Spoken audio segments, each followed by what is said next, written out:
दोस्तों आज की इस नई वीडियो में हम सीखेंगे 8 मॉड्यूलर बोर्ड में 2 सॉकेट और 4 स्विच का वायरिंग कनेक्शन कैसे करते हैं। इस वीडियो में मैं आपको कंप्लीट जानकारी देने वाला हूं। वीडियो को शुरू से लास्ट तक देखिएगा। तो दोस्तों आप देख पा रहे हो इस 8 मॉड्यूलर बोर्ड में हमने 2 सॉकेट 4 स्विच को फिटिंग कर लिया है। कनेक्शन करने के लिए स्क्रू को सबसे पहले हमारा लूज करना होगा, ठीक है। अब दोस्तों हम कनेक्शन करने वाले हैं स्विच के ऊपर वाले टर्मिनल पे। देख सकते हैं जो हमारा 20 एम्पियर का यहाँ पे 2 स्विच हम लगाए हैं और 2 हमारा 20 एम्पियर का सॉकेट है। तो स्विच से सॉकेट को हमें कनेक्ट करना है, तो स्विच के ऊपर वाले टर्मिनल में हमने कनेक्ट कर लिया है। और उसके बाद सॉकेट का जो एल पॉइंट होता है यानी फेस का पॉइंट होता है, यहाँ पे हम कनेक्शन कर देंगे। दोस्तों यहाँ पे देख पा रहे हैं 20 एम्पियर का स्विच से हमें 20 एम्पियर के सॉकेट में कनेक्ट करना है। और वायर जो है हम यहाँ पे हैवी यूज किए हैं, 2.5 स्क्वायर mm की वायर है, देख पा रहे हैं, क्योंकि हमें हैवी लोड चलाना है। अब दोस्तों आप क्या करेंगे कि जो एक और स्विच हमारा बचता है, तो स्विच के ऊपर वाले टर्मिनल पे हम इस प्रकार से कनेक्शन करेंगे। स्क्रू को फुल टाइट करेंगे, लूज नहीं रखेंगे। तो देख पा रहे हैं दोस्तों इस वाले स्विच के ऊपर वाले टर्मिनल पे हमने कनेक्ट कर लिया है। उसके बाद सॉकेट का एल पॉइंट जो होता है, तो एल हमारा इस साइड में आ रहा है, तो यहाँ पे हम कनेक्शन कर देंगे। वायर का इंसुलेशन रिमूव करने के बाद यहाँ पे हमारा एल आ रहा है, तो यहाँ पे हम कनेक्शन कर देंगे। स्क्रू को फुल टाइट करेंगे। अब दोस्तों देख पा रहे हैं 2 स्विच है और 2 सॉकेट है, तो हमने यहाँ पे सेपरेट कनेक्शन कर लिया, यानी स्विच से सॉकेट को हमने कनेक्ट कर लिया है। अब बात करें दोस्तों हमारा चारों स्विच है, चारों स्विच को हमें लूपिंग करना है। तो इस प्रकार से वायर मेजरिंग कर लेंगे और वायर का इंसुलेशन हम इस प्रकार से रिमूव करने के बाद दोनों स्विच को हम यहाँ पे कनेक्ट कर लेंगे। यह जो 2 स्विच है हमारा 6 एम्पियर का है, 2 लाइट के लिए, ठीक है। तो यहाँ पे 2 हम 6 एम्पियर का स्विच लगाएं, बाकी हमारा 20 एम्पियर का स्विच है और 20 एम्पियर का सॉकेट है।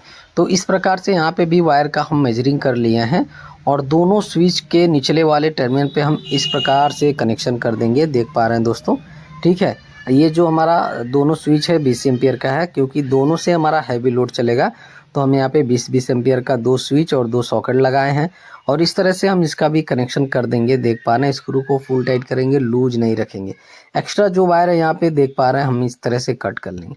अब दोस्तों फेस की जो वायर है हमारी देख पा रहे हैं स्विच पे भी हमने कनेक्ट कर लिया है, यानी वायर का लूपिंग कर लिया है, स्विच से सॉकेट को कनेक्ट कर लिया है। अब हमें कनेक्शन करना है न्यूट्रल का। तो देख पा रहे हैं ब्लैक कलर का वायर लिए हैं और सॉकेट के न्यूट्रल वाले टर्मिनल पे हम इस प्रकार से कनेक्शन कर देंगे और यहाँ पे वायर मेजरिंग कर लेंगे और वायर को कट कर लेंगे। यह जो वायर है हमारा मेन न्यूट्रल के साथ कनेक्शन होगा।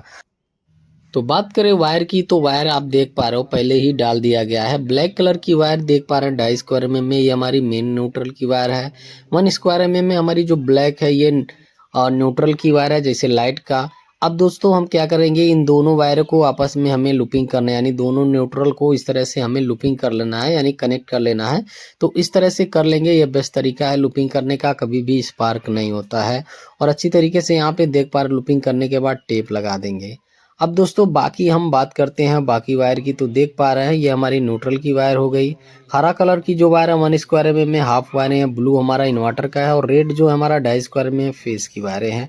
अब दोस्तों क्या करेंगे कि वायर को बराबर में कट कर लेंगे और जो हमारा इन्वर्टर का वायर है इसमें हम टेप लगा के पाइप के अंदर डाल देंगे, क्योंकि पार्टी के वहाँ अभी इन्वर्टर नहीं लगेगा, लेकिन वायर पहले ही डाल दिया गया है। बात करें यहाँ पे अर्थिंग का वायर नहीं डाला गया है। मैं पार्टी को रिकमेंड किया था लेकिन पार्टी ने नहीं कराया, केवल इन्वर्टर का वायर इसमें डलवाया है। अब चलिए बाकी कनेक्शन आपको मैं करके दिखलाता हूँ। तो बोर्ड का जो हमारा न्यूट्रल की वायर है और मेन न्यूट्रल की जो वायर है, इन दोनों वायर को आपस में इस प्रकार से हम ज्वाइंट कर लेंगे। देख पा रहे हैं इस तरह से ज्वाइंट करने के बाद अब हम कनेक्शन करने वाले हैं सॉकेट में। तो सॉकेट का जो हमारा एन पॉइंट बचा है, यानी दूसरा सॉकेट यहाँ पे देख पा रहे हैं, इसमें हमारा न्यूट्रल का पॉइंट बचता है, तो हम यहाँ पे न्यूट्रल का कनेक्शन कर देंगे। अब न्यूट्रल का कनेक्शन होने के बाद फेस की जो वायर है देख पा रहे हैं, तो स्विच के निचले वाले टर्मिनल पे हम कनेक्शन किए, जो हमारा 20 एम्पियर का यहाँ पे स्विच है, ठीक है। क्योंकि दोस्तों हमको हैवी लोड चलाना है, तो 20 एम्पियर पे हम यहाँ पे ला के कनेक्ट किए हैं। अगर 6 एम्पियर पे कनेक्शन कर देते तो हमारा जो हैवी लोड चलता, तो जो हमारा स्विच है 6 एम्पियर का वो जल जाता। तो इसलिए दोस्तों हम 20 एम्पियर पे हमारी मेन फेस की वायर आई है। उसके बाद दोस्तों जो हमारी हाफ वायरें हैं, तो 6 एम्पियर के स्विच के ऊपर वाले टर्मिनल पे देख पा रहे हैं एक वायर का हमने यहाँ पे कनेक्शन कर लिया है। उसके बाद दूसरी वायर का यहाँ पे हम कनेक्शन कर लेंगे इस प्रकार से, ठीक है। अब दोस्तों इस बोर्ड की जो वायरिंग कनेक्शन है हमारी कंप्लीट हो चुकी है। केवल इसमें अर्थिंग का कनेक्शन नहीं किया गया है और ना ही इन्वर्टर का कनेक्शन किया गया है। यह दोस्तों जो हमारा बोर्ड है मेन लाइन से वर्क करेगा। सप्लाई इसमें ऑन है, देख पा रहे हैं बल्ब हमारा जल रहा है। तो एक बल्ब जो है हमारा जल रहा है, उसके बाद दूसरा भी यहाँ पे आप देख सकते हो, दोनों हमारा जल रहा है। यानी इस बोर्ड की जो वायरिंग कनेक्शन है 4 स्विच 2 सॉकेट का हमने यहाँ पे कंप्लीटली 8 मॉड्यूलर बोर्ड में फिटिंग करके कनेक्शन करके आप लोगों को दिखलाया है। इस तरह से दोस्तों इस बोर्ड को कस लेंगे चेक करने के बाद। अब दोस्तों वीडियो पसंद आया तो प्लीज़ यार वीडियो को लाइक कीजिएगा। अब उसके बाद दोस्तों इसका जो कवर है कवर को लगा देंगे। अगर चैनल पे नए हैं तो चैनल को सब्सक्राइब करके बेल आइकन जरूर प्रेस कीजिएगा। इलेक्ट्रिकल से रिलेटेड मैं A to Z वीडियो बनाता रहता हूँ। तो आज की वीडियो में